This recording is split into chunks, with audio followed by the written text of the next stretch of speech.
Bonjour mes amis, donc aujourd'hui nous sommes le dimanche 21 mai 2017 avec Gino. Voilà, donc nous sommes on va dire, au pot d'au revoir des Sœurs des Campagnes de Mérargues. Voilà, donc nous sommes présents pour témoigner de tout ce qu'elles ont fait pour nous. Et en fait j'en profite donc Gino pour t'interviewer sur ta foi. Et déjà c'est un honneur de t'avoir parce qu'on se connaît depuis quelques temps et je t'apprécie énormément. Voilà. Merci beaucoup.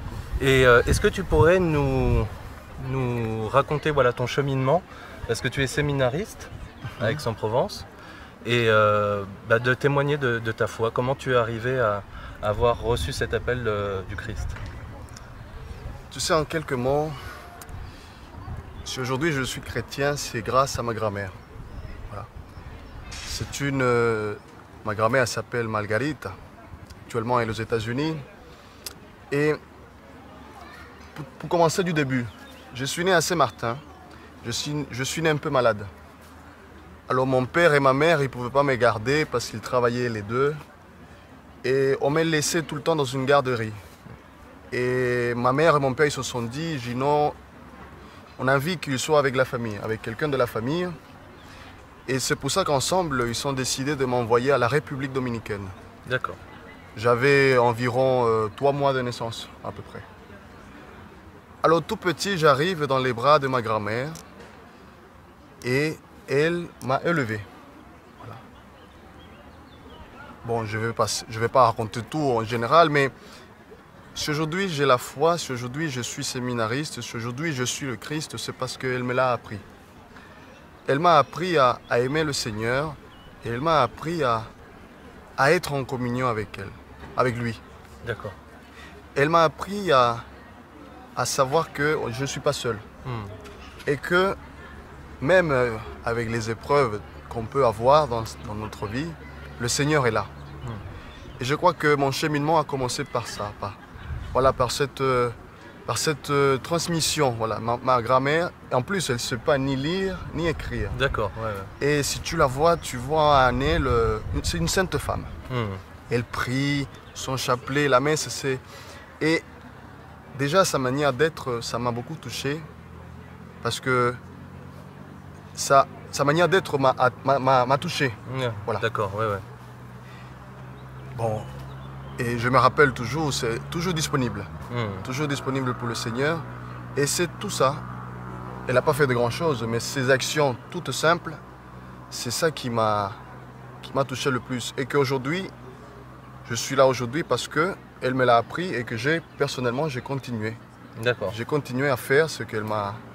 Oui, mais alors ça, je trouve ça extraordinaire, mais aussi cette vocation de devenir prêtre. Moi, qu'est-ce qu'il y a eu chez toi, cette envie véritablement? Parce qu'on peut être bien évidemment avoir la foi, d'avoir une autre activité, d'avoir un boulot, d'avoir une femme et des enfants. Mais toi, d'avoir été appelé comme ça et puis d'avoir choisi la prêtrise en fait. Hein, donc, quel a été ce déclencheur véritablement? C'est aussi donc. Oui. Bon, comme je t'ai dit au début, le début c'était ma grand-mère. Voilà, ouais. Mais après, à l'église, j'étais toujours engagé dans la musique. Avant de jouer la guitare, je jouais du tambour. C'est un tambour Saint-Domingue, avec lequel on joue du merengue, la salsa, la bachata. C'était mon premier instrument que j'ai appris à jouer. Et allez, dans mon engagement dans l'église, j'ai donné mon temps au Seigneur, j'ai donné mon talent, j'ai donné ma voix, j'ai donné mes mains, j'ai donné tout pour l'église dans la chorale. Et après, ça a été la deuxième partie de ma vocation. Voilà, cet engagement dans l'église. Et je me rappelle comme si c'était hier, ce qui a réveillé en moi la vocation de devenir prêtre, c'est l'Eucharistie. C'est l'Eucharistie. Je ne sais pas pourquoi, mais à chaque fois que le prêtre il élève l'hostie, je me rappelle. Parce que c'était à Saint-Domingue, je me rappelle, j'étais à la chorale, on chantait. Au moment de la consécration, quand le prêtre lève l'hostie, je commence à pleurer. Voilà.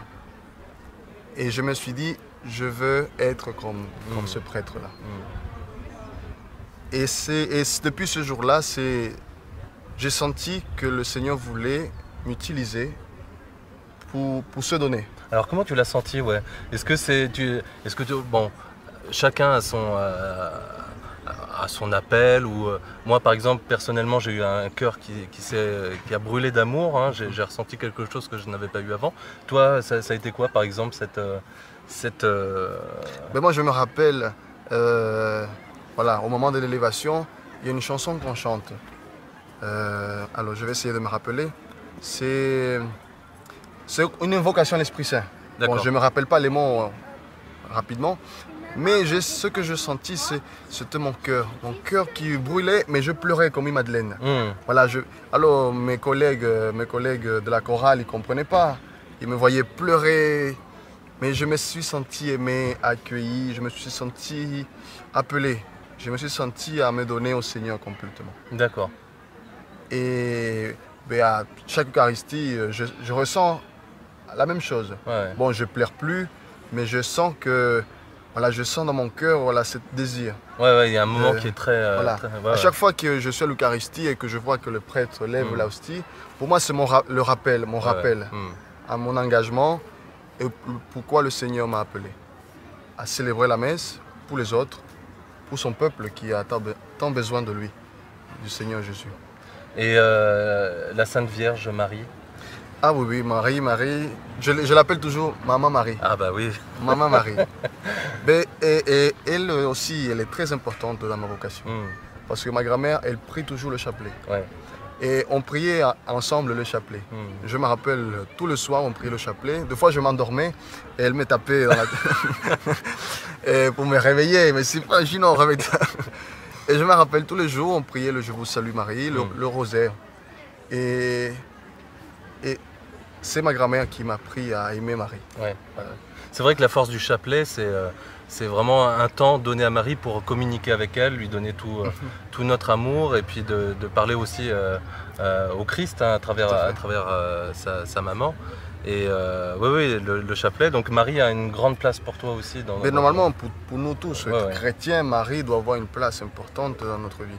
Parce que je dis tout le temps, on parle des apôtres, des disciples du Seigneur, mais à mon avis, la seule personne qui connaît mieux le Christ, c'est sa mère, Marie. Je ne crois pas qu'il y ait une autre personne, à part Dieu le Père, qui connaît mieux Jésus-Christ. Et si on veut le suivre, il faut passer par elle. Et le chapelet, c'est ça. C'est pour ça qu'on médite les mystères douloureux, glorieux, joyeux.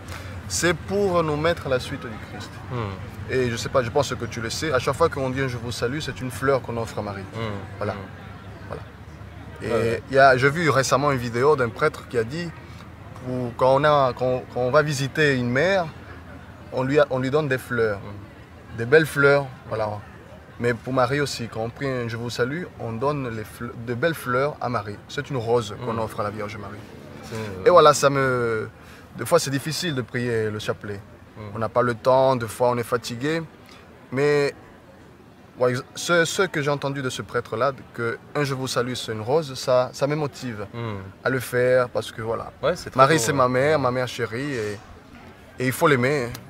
Si on n'aime pas la mère de Jésus, tout à fait.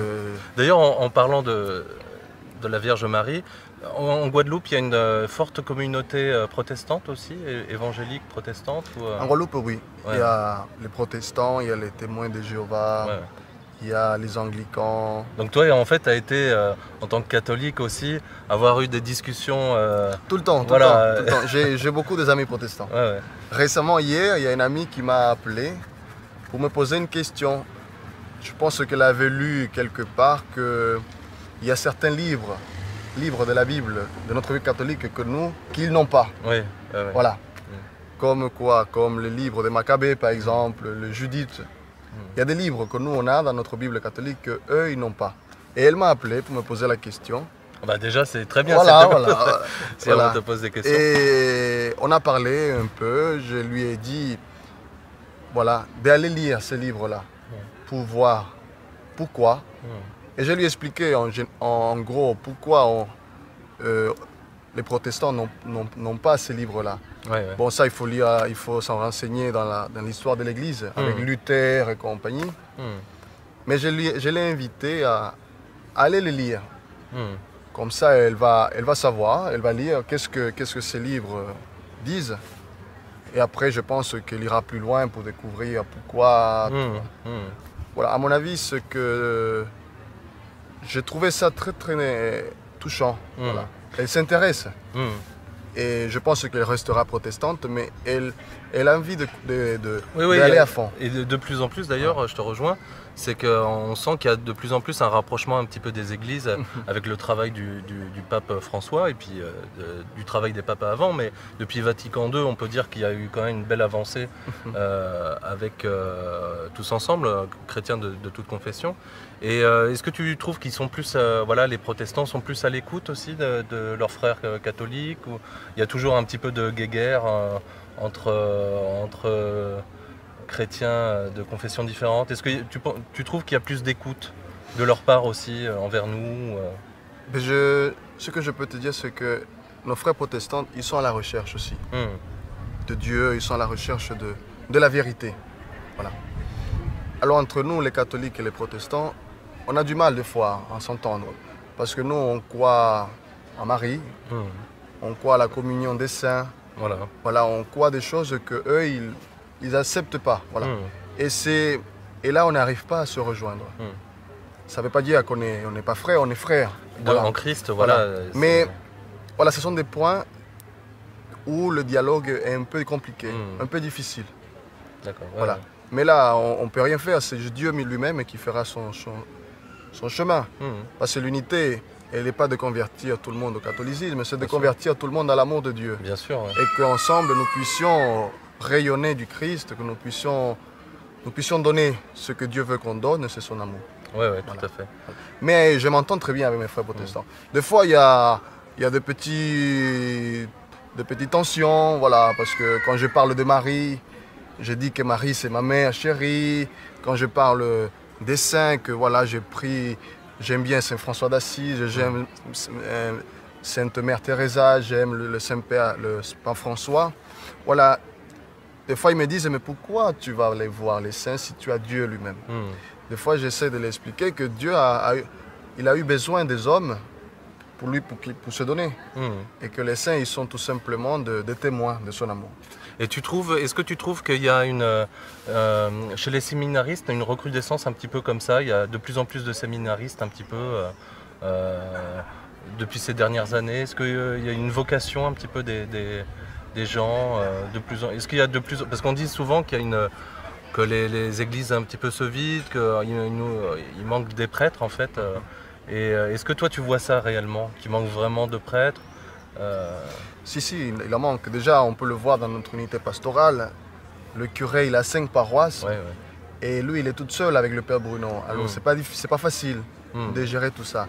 Bien sûr, on en manque de prêtres. Mais le Seigneur, il donne. Là, l'évêque, tout à l'heure dans la messe, il a dit, il y a 4 jeunes qui ont demandé à rentrer au séminaire. Voilà, tu vois, là, il y a la main de Dieu qui commence à répondre au diocèse d'Aix-en-Provence. Dans mon diocèse en Guadeloupe, petit à petit, on commence à se réveiller. C'est comme l'évêque l'a dit tout à l'heure aussi. Le monde donne tout aux jeunes pour qu'ils disent non à leur vocation. Et c'est vrai qu'aujourd'hui, les jeunes ont du mal à répondre avec tout ce qu'il y a dans le monde. Et des fois, les jeunes ont peur de l'engagement. Voilà. Mais après... Oui, d'ailleurs, qu'est-ce que tu dirais à un jeune qui nous écoute et qui se cherche et qui doute encore, qui ne sait pas s'il veut être prêtre ou qui veut se lancer dans une vie religieuse? Qu'est-ce que tu pourrais lui dire pour qu'il, en fait, le rassurer ou, Moi, je dirais que la vocation, quelle que soit, c'est être disponible. Voilà. Si un jeune est appelé au mariage, mais il faut qu'il soit disponible à son épouse, à 100%. Et normalement, on cherche à être heureux. Si le Seigneur a appelé, par exemple, il m'a appelé au sacerdoce, ben je me suis mis disponible pour les écouter et ben, je fais le pas d'être disponible, d'écouter ce que le Seigneur veut pour moi. Et après, avec son aide, je peux discerner. Voilà, qu'est-ce que c'est? La vocation, elle est toute simple. Dieu veut notre bonheur. Et il y a différentes vocations dans la vie. Le mariage, le sacerdoce, les religieuses. Mais si on est appelé à quelque chose, c'est Dieu qui nous appelle et c'est parce qu'il veut notre bonheur. Il veut qu'on soit heureux. Parce que voilà, c'est difficile de répondre. Mais tout ce qu'on fait, on le fait avec Dieu. D'accord. Alors je vais te poser une question personnelle que j'avais déjà posée aux Sœurs des Campagnes dans une vidéo précédente. Comment tu pries? Alors tu nous as parlé du chapelet, mais comment tu pries toi? Comment tu fais pour prier par exemple? Alors c'est une question personnelle. Non, mais je vais répondre. Moi j'aime prier avec la musique, avec la guitare.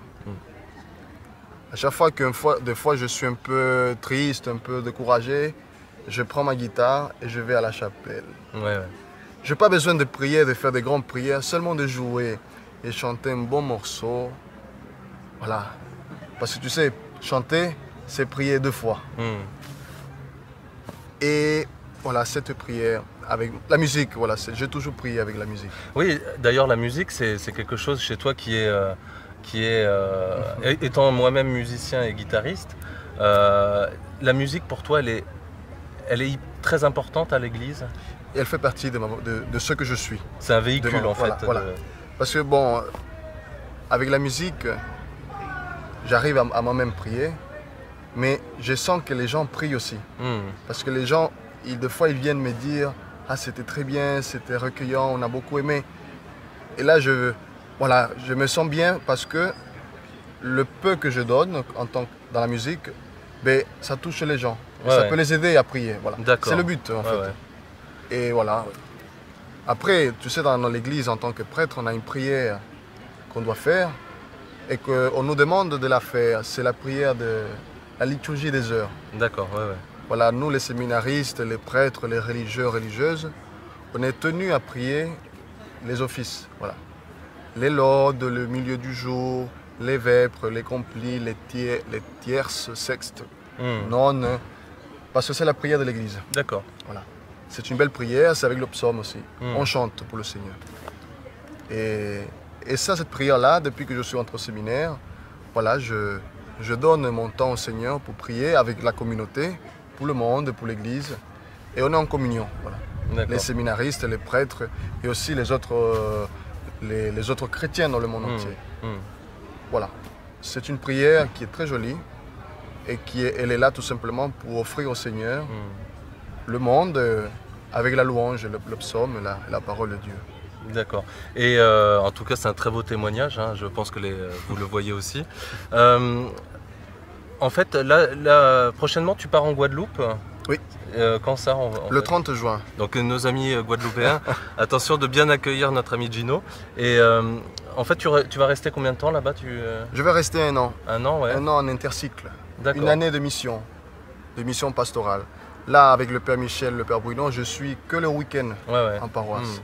En Guadeloupe, je serai en temps plein. D'accord, mais 24 heures, 7. Ici, ou... Ça, on verra. Normalement, après l'intercycle, Monseigneur, mon évêque, peut me demander de retourner en métropole pour les études. Il peut m'envoyer ailleurs aussi, Rome ou d'autres pays. Voilà.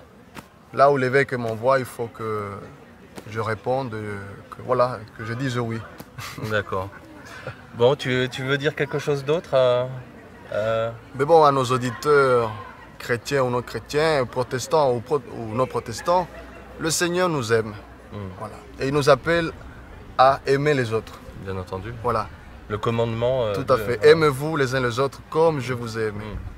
Et je crois que le Seigneur nous demande de nous aimer comme il nous a aimés, parce que le monde est en manque de cet amour. Il y a beaucoup de guerres. Des fois, le pape François, il le dit, la division, ça ne sert à rien. Et je trouve dommage qu'entre nous, chrétiens ou non chrétiens, qu'on puisse être divisés. C'est dommage, mais voilà, on chemine ensemble pour qu'un jour, nous puissions tous témoigner du vrai amour de Dieu. Et voilà, parce que c'est l'amour qui peut nous rendre la vie, l'amour, la joie. L'amour, c'est le cœur de toute vie. Eh bien, sur ces mots, hein. Merci beaucoup Gino. En tout cas, je te souhaite une très très bonne continuation dans ton cheminement. Et en tout cas, ça a été un honneur de te recevoir pour cet entretien. Un grand merci à toi. Voilà, bon, en quelques mots, ma vocation. Bon, le Seigneur, il continuera à faire des œuvres en toi, des œuvres en nous tous.